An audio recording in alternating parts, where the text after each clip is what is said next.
Do you know when to use the taper face tool? Do you know how to use the taper face tool? Hi, I'm Jonathan Pickup. I've been teaching VectorWorks for over 30 years.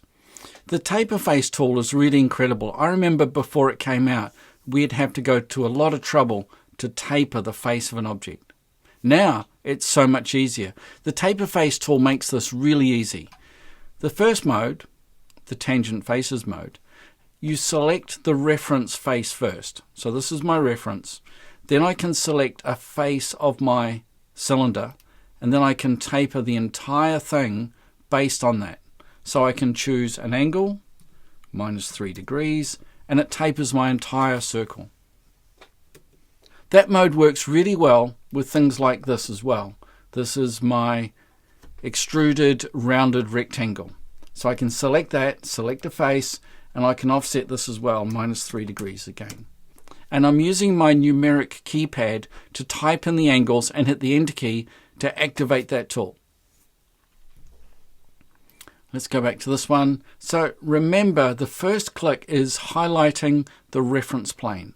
The second click is the plane to taper, or the face to taper. Now, because in this case here, I've got the top here is my reference, and it's going to use this junction between those two faces as the pivot point. Now, if you want to pivot differently, in other words, you want to bring the bottom side in, then you have to activate the underside as your reference. Now, the way to do that is to put your finger on the Option or the Alt key.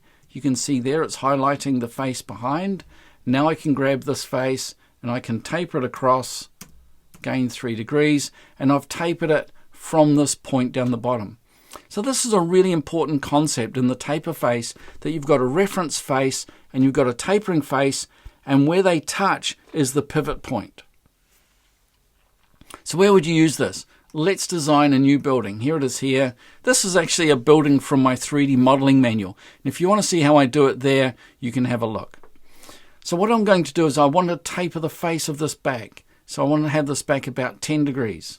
So I'm going to use my Alt key again to highlight the bottom. This is the face to taper. So we're going back about 8 degrees. Now I'm going to highlight that. That's my reference plane. This is my tapered face. We're going to come down about 10, 15 degrees. And so I've tapered my building. I've tapered the face, the front, and I've also tapered the roof as well.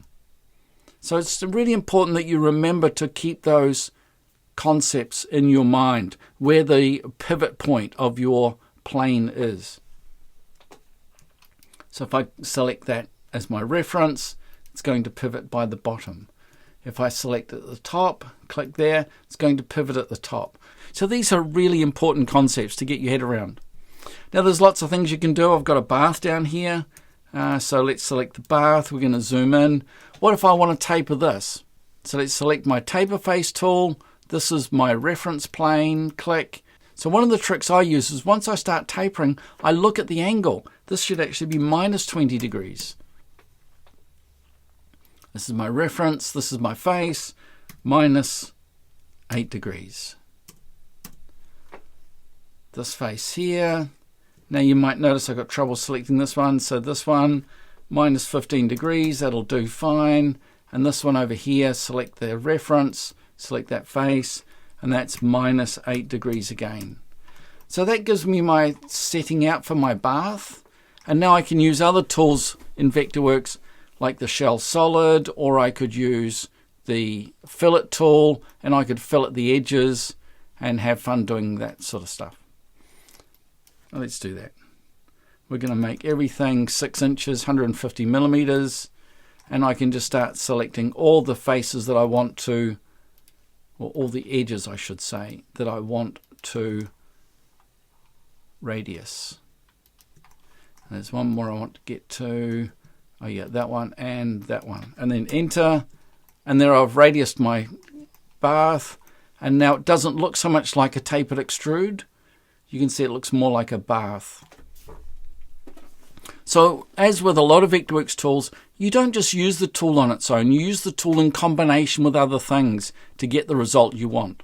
I mean, this is the great thing about my community. This is what I really focus on in the community, is making sure that you learn which tools to use when so that you can carry out those to your result. It's not just a question of just learning, it's a question of implementation. So join me, I'll put the link in the description.